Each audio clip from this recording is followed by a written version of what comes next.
Jess. And we are back with another episode of the What About It podcast. If you haven't already, go watch our past episode, which is all about New Year's, setting resolutions, getting to know us, and kind of talking about the structure and format of our podcast. So how are you doing, Jess? I'm doing good. How are you, Queen? I am good. Love that. I'm excited to get started with this today. Yes, me too. Interesting topic today. What about drinking culture is our topic today, because last night, as you guys know from our last episode, we're both doing 75 hard, and last night was actually our staff party. Mm-hmm. So we didn't go. Yeah, like I think we were the only two people who didn't go to this like 50-person staff party. I was talking to one of the girls this morning and I was like, yeah, so who else didn't go? She goes, you, Jess, sits there. And she's like, I think that's it. So we were kind of like the outcast from like the staff party. It's kind of like expected in a way that you go, just because it's like kind of like a smaller restaurant. Mm-hmm. And like we love and appreciate everyone at work and stuff, and like it's a great workplace and everything, but just for our own like sake and sanity, I think it was just better off we just cut our losses and didn't go. cut the losses, cut the hangover, and it's like they literally go around handing out shots to everybody, and I would have folded. I would too. Yeah. Like, oh, you want a tequila shot? Here, take it. Exactly. Today we're going to be talking about drinking culture. We're going to be talking all about the things associated with it, kind of the FOMO, kind of the expectation, living in a small town. We're going to talk about our first time drinking, everything about it, because right now that is something we're both cutting out of our lives, which means there's also a shift in a lot of the social dynamics, what we're doing day to day. Like, it really does impact almost like every aspect of our lives, basically. We're gonna get into our segments first. So what are you working on currently? So me personally, just since like the start of the new year, I never worked out or anything. I didn't go to the gym. I used to go to this thing called Hot A we have here. So it's just like a really hard 45-minute HIIT workout. You go, it's like a personalized training thing, but there's a couple other people in the room, but like they really focus on you. So I've been doing a lot of like fitness classes like that in the last week. I've been trying to pick up shifts here and there, just working a little bit more to like kind of like distract myself from all the things that I would normally do prior to the new year. Well, that's pretty much like just in the last week, like recap, like, you know, working out, just kind of pushing myself. I'm super sore. That's probably like the newest thing, like currently to this day. I'm so sore, like my back and everything, because it's like full body workout, but super sore. That's about it for me though. Okay, I would say working on, I've been lifting at the gym, which just is so different than what I usually do. I usually would like run, but I'm starting to like feel so strong, and also just getting like consistent, getting back into routine. Like my school started this week, so trying to like get back into like the school mindset is kind of challenging, but in the best way. Something like to work towards, basically. But do you have any big life updates currently? I really don't have any life updates. That's okay. Now. My only life update is that I signed a contract for my real estate brokerage today. Yay! Woo! So in the process of starting that, which is crazy life update, but very exciting. Like of the week. Like of the week. Oh, I texted you something. I feel like I said this last time we potted, but sushi. I got sushi last night. Biggest, best craving ever. And also for Christmas, I got this pasta maker. So it's like the one that like thins out the pasta and like shapes it. You like spin it like a wheel, and it is actually the like most fun thing I've ever done. And I keep watching like pasta videos on TikTok and everything, so I'm like trying to get more and more into like the shapistry and everything of it. The shapistry? Shaping, like Stop. Like shaping the pasta. Like, have you ever seen the ravioli cutters? It's like a little like the things that the cowboys have on their boots.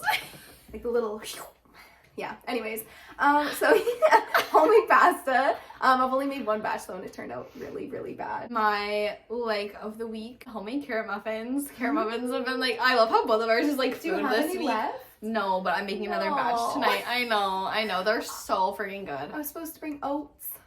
You were supposed to bring oats. Oh no. No.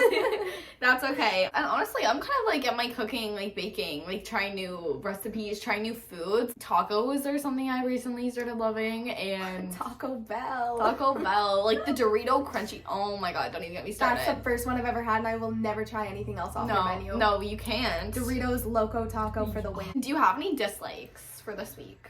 Dislikes? The intense feeling of FOMO, specifically more so like I don't know, kind of from our staff party, but kind of not. I feel like I miss, like, I get FOMO in the fact that everybody else went except us. But at least it was both of us. It was a lot easier for us to do it together. But it's still like, I don't know, like deep down I still get this like weird like FOMO when I see like everybody like I work with out like having a night off, like restaurants shut down, like having fun. And I also see it, I'm like, it doesn't actually really look that fun. Like what am I missing out on? You know what I mean? And like, this is something I said to one of our friends, 'cause she was like, come. And like, even if we don't drink and stuff, but I was like, okay, we're at the restaurant where we work, we're not drinking, we're with all of our coworkers, we're basically unpaid work. Yeah. That is literally you may as well make us serve the food and we may as well the beers. Like may as well turn into a catering event with both of us running. No, honestly, we should have done that. We actually should have wear little like t-shirts. Yes. And the apron. I have one more dislike, which is Spotify logs me out, so I lost all of my music and all of my saved podcasts. The rage I felt when I got on the treadmill and I was like, I have nothing. I don't remember a single song I like. I don't have my running playlist. I had to completely restart. You know what? This is why you have to make your playlist on Spotify public, so that when you do get logged out, if you do, you can make your new account and then just search up your old account, and then, yeah. That's real. Yep, just like, told you should have done this. Well, now you guys know, and you don't have to go through what I just went through, which is really annoying. Let's get into our topic of the day, which is, what about drinking culture? So I think we should start with our first times and like first experiences of drinking. Like, walk me through what that was for you. One of the first times that I can remember personally drinking was, I think my drinking started when I was like 15 or 16. Like just entering, like I think it was like grade 7 or 8. It was like super early, and it was not out of like my own, like I guess you drink on your own anyways, it's your choice, but my friends would have little house parties, or like field parties were like a big thing. The field parties. So we get like, oh, what were they called, like Smirnoff Ice, like, oh my god, the white sugary like big liter bottles. Big liter bottles. I'd get like 2 of those, shove them in my little Puma backpack, and then I trudge into the woods, in the wilderness, and chug them back. And you know your girl got blackout. So yeah, that was like my first, one of my first times. And then one of the other first times, like I wasn't drinking all the time, so I don't recall which one was like the first time, but I would also steal my mother's wine, Crown Royal whiskey, whatever it was, you name it, and it was red wine. I don't know if you guys have ever heard of like the, what's that, Yellowtail, or that Yellow Kangaroo brand? It comes in like a box. Oh, the red nasty. wine. Oh my god, made me sick. And funny story, I don't know if you can even put this in, but like I was chugging back the wine just to like try and get it down because it was so utterly disgusting. And then after chugging it down, literally 2 minutes later, I go into the bathroom, I throw up. Instead of throwing up into the toilet, I throw up in our sink. And I didn't clean it. I went to bed after that. Jail. I woke up the next day, Mom's like, what the f is in my sink? It smells like wine. I'm like, yeah, Mom. I don't know what that's about. I don't know, maybe the sink's like clogged or something. My first time was when I was 15, and this guy lived down the end of the street, and he had like a bunch of his friends over, and he had a bar in his basement, and so I had to sleep over with all my girlfriends. And so they were like, come over, we're drinking. So we were like, oh, okay, we've never done this before. So we like ran down the street, went in, they had like vodka shots lined up. We started taking it, and then I was like, oh my god, this is so much fun. So we run back to my house, again with the backpack. I throw on my Nike backpack. I go upstairs. This is the first time I've ever drinking. I raid my family's entire liquor collection. I take the vodka. I take the literally any single thing in the shelf. Takes one lick of liquor. I took every bit of it, all of the beer in the house, as if my parents wouldn't realize every single thing is missing. And we sprint back down there. We keep drinking, and then the next day, my parents were like, all of the liquor's gone, Lydia. What have you done? Why were we so like unhingedly like feral as teenagers? Like I would fill up my parents. Keep in mind, like you know what the color of like oh my god, did you fill it back with water? With water. Mm-hmm. And then my parents would put like one time I think I took vodka and I filled it up. I drank the whole thing, filled it up with water. And then I went out, and then they had thrown it out at this point, and then I gotten someone else to buy me liquor, and I drank half of it, and I put it in the freezer, because like my parents just never went in the freezer. They didn't have anything in there to use, and I left it in there to keep it cold. I go and like liquor's not supposed to freeze, right? Keep this in mind. I go in like a week later to get my vodka out because I'm going to a little field party and it's frozen. I was like, oh, it's fine. Like sometimes it must freeze. I let it defrost. I go, I'm prepping myself, you know, you're like, okay. Take the shot. I was like, that was weirdly easy. And then I start chugging out. I'm like, this put water in my vodka. They literally, I don't know if they drank it. I don't think they would have like dumped it out and wasted it, but they literally took my vodka, did something with it, and then filled the entire thing up with water. I was so mad. And like $20 was like a lot to me back then. So like just money down the drain. Thanks, Mom. It's karma. We deserve nothing. Like I even said it to myself. I was like, I can't even be mad about that. So, No, like, you even can't. back then, I was like, yeah, you got me. What is your best and your worst memory drinking? My best moment drinking that I can remember, any time really that I've been like with like a good solid group of friends. Like it's just good vibes, like everyone's kind of just drinking and chilling, and like it's nothing super crazy, it's just like you're just hanging out and being chill. Like those are kind of like my best memories, I guess, because like the parties were just like honestly really trashy. Yeah, like, when I look back, exactly. I'm like, there's no fun in that. Like you get split up from your groups all the time. At least you're in like a nice cozy spot and like you're enjoying yourself and the people you're around. When you get to go home and like you can actually take off your makeup and like get in your own bed, like that is the best. That is the best thing you can ask for. My worst experience drinking, I would probably say the sink one where I threw up in the sink and then left it all night. Oh my god, I know what the worst one is. I can't even say it. We'll go with this. We'll go with this thing. My best, I'm gonna back what you said about just like anytime with friends. I feel like anytime where it's been drinking because it's fun, not drinking to have fun. Yeah. I feel like are always the best times. My trip to Nashville, that was like super fun because I've never been drinking in like a very like club, like party environment. So that was like super freaking fun. Like, cause like here there's like no, like there's nowhere like that. So it's like you're drinking here and you're going to like one dance floor with the same people every day. There's only like the same like 2 or 3 bars here that everyone goes to. It's no, like... and like we'll dive into this. For me at least, like I sometimes get anxiety around people I don't know super well. And I find like when I drink, I get a lot more confident and I get a lot more social. And I know you're like that too. And I know that's like a big thing for a lot of people. Like that's why a lot of people do drink, to go out socially and become reliant on that. So I would say definitely Nashville because it made me a lot more social and I was like able to make a ton of friends because of it, which isn't great, but it was fun. And then my worst, I chugged an entire bottle of sourpuss liqueur. For some reason, I thought that was like a good thing to drink growing up. And then I'm power puking in a lawn in front of the guy I like at the time. He's just like, come on, Lydia. I'm like, bleh. The way I know the picture of you on the couch, I don't even know if it was that night. You It's know probably exactly. not the first time you drank sourpuss straight. You know exactly. You know the day. Yeah. Slay. Another thing we're gonna kind of touch base on is the glamorization of the drinking culture. We find like Alex Earl, I'm sure a lot of you, she's definitely kind of high up on there for people that are kind of, you know, like glamorizing it and making it seem like it's just like something you have to be doing all the time. You almost get this feeling of like, okay, it's like not cool if you don't do it because like everyone else is doing it. Especially in like the college, university time frame, I feel like it's just expected that, oh, you're in college, you're in university, oh, you're going out and partying every weekend. Yeah, you're going to these big house parties.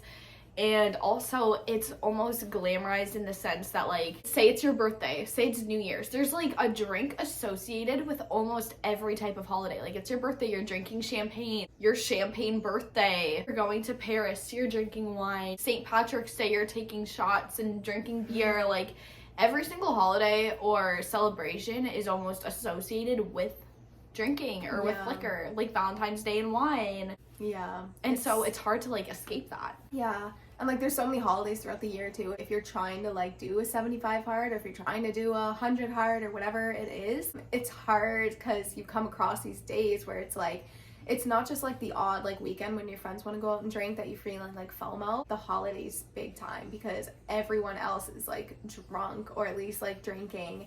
I think this is important to say too, that there's no problem in like drinking in moderation. You have to kind of give yourself that control back. I feel like a lot of people don't even realize when they lose their control over these things, and that's where you like run into problems. And circling back even to the staff party thing, you don't want to feel like you're missing out on all of these fun memories just because you're not participating. But the drinking culture as a thing, as like a whole thing, it's like, it's hard to think of other plans to do sometimes when that's all anyone around you wants to do. And it's really about finding like people who have the same mindset as you, like interests as you, and building different routines, different habits and stuff instead of just going out partying every weekend. Yeah. Like for us, like we started a podcast instead of going out this weekend. We did.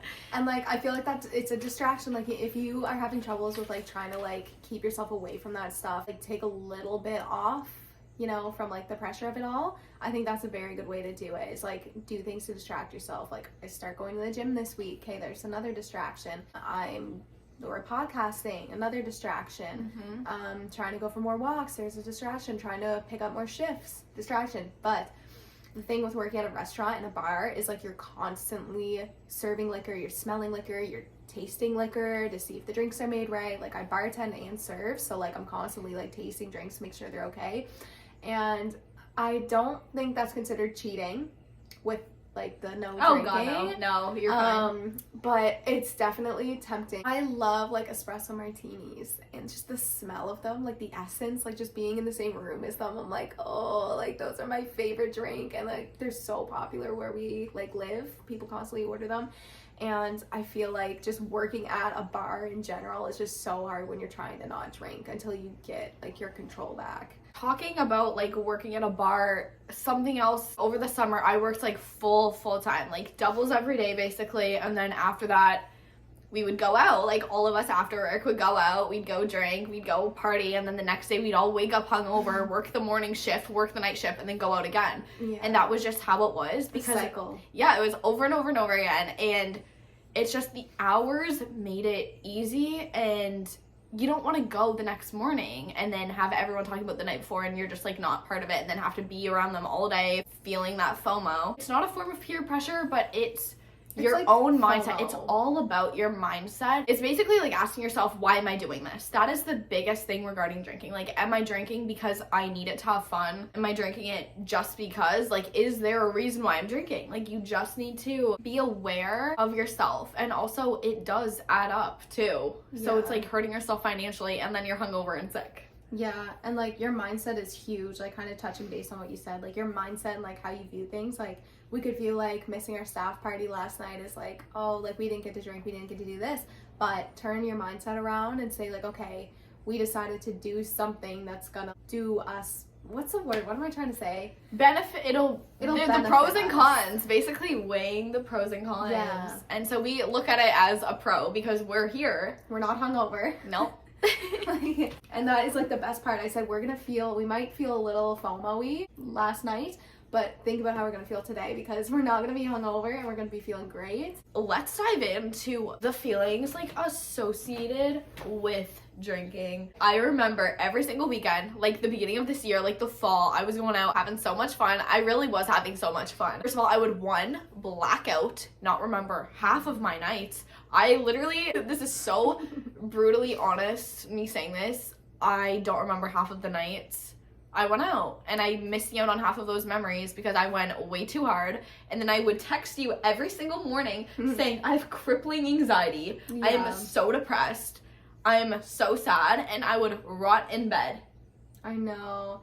And like, I kind of, in a way, like, okay, this might sound toxic, but I feel like I was kind of happy to hear that you were kind of like you didn't go out very much. So it was kind of like your way of just kind of like getting that little bit of like, you know, breaking free and just getting free for a few days or a few weeks, whatever. You didn't let it like take you downhill. You know what I mean? You might have had a couple nights you don't remember or something, but like I think you needed those few weeks to just kind of get out and like explore the world a little bit, because I feel like you've always kind of just I had you're just an indoor ended a girl. 4-year Yeah. relationship, and that was a big shift for me, for sure. Yeah, so I feel like that, in that sense, I get it. But I'm not also saying that, oh, if you're getting through a breakup, you should go out and get drunk. That's not what I'm saying. But I think, like, you needed to just go out and be out and, like, be around your friends and stuff. And, like, you know, and unfortunately, like, being out with your friends here is, like, you're drinking. Like, everyone's drinking. We live on an island. It's a very small town. There's not a lot of options to do. I don't want to just complain and say, oh, there's something to do here, but genuinely There's nothing to do. there actually, like, isn't. And more so in the winter, though. Like, the summer, like, we're a tourist area, so, like, there's the beaches. We can go swimming, we can go to the lake, we can go do all those kind of things. Brunches. Yeah. There's always going out to eat, but when you're trying to save money too, like, you don't want to just go out and eat all the time. yeah, that's another dislike of mine, is that right now I feel like since I'm not buying alcohol, I'm eating more. So I'm wanting to get takeout, I'm wanting to get like this and that for food, I'm wanting to like go to restaurants and like buy food more, and I'm not. That's a better experience to have, though. I know it is, but I feel like I'm ending up spending more money than I was when I was drinking, if that makes sense. That makes sense. You know what I mean? So in a way, I'm kind of like, ooh, I need to like chill out and slow down, because even though it's a better experience and like I'll remember it and like it's just like better than drinking, I feel like that's another thing my brain is trying to distract me from liquor, is like I still need to go and spend my money. So I'm still trying to get that kind of under wrap.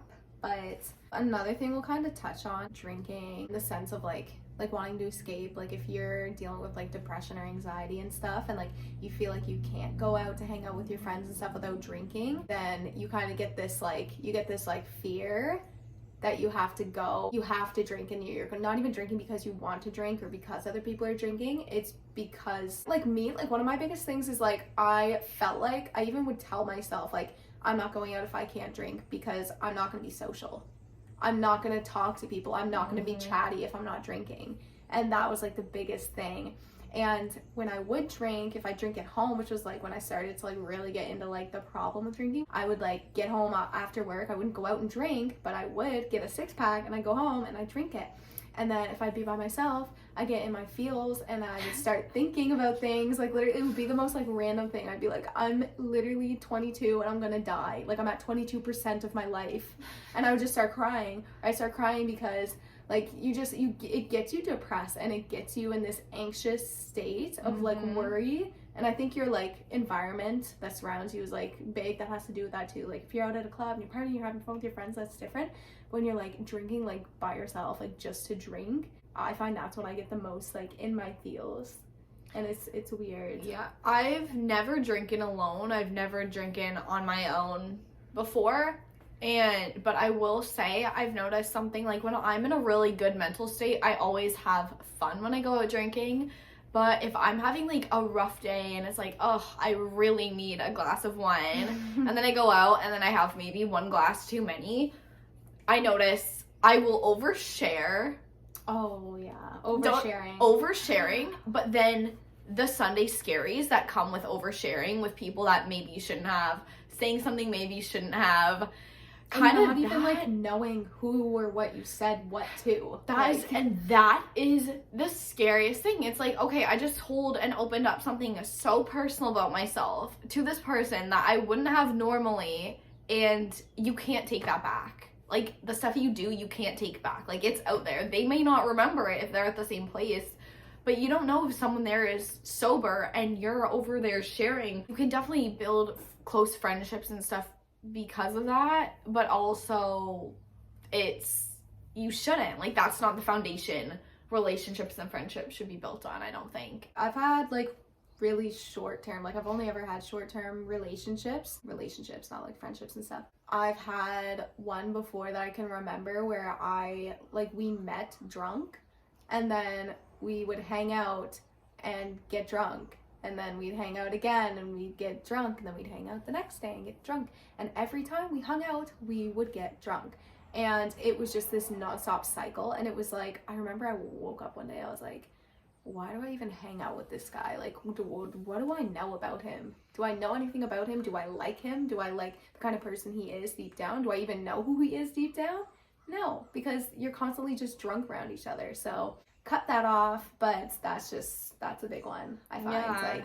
Like when you kind of, like, I almost like practically like built a relationship on alcohol with this guy. And I've noticed with drinking, your social circle changes so much because you go from the people that are like your party friends to the people who you actually regularly see in every single day life. And that's also been a shift I'm noticing. I'm seeing a lot of people, a lot less, ever since I stopped drinking. And I'm noticing I'm seeing a lot of people a lot more. All my gym friends, all my school friends, like, my group is like really changing and shifting as you pour more into different categories. Like quality over quantity was something that I've really like drilled into my head the last like year or two.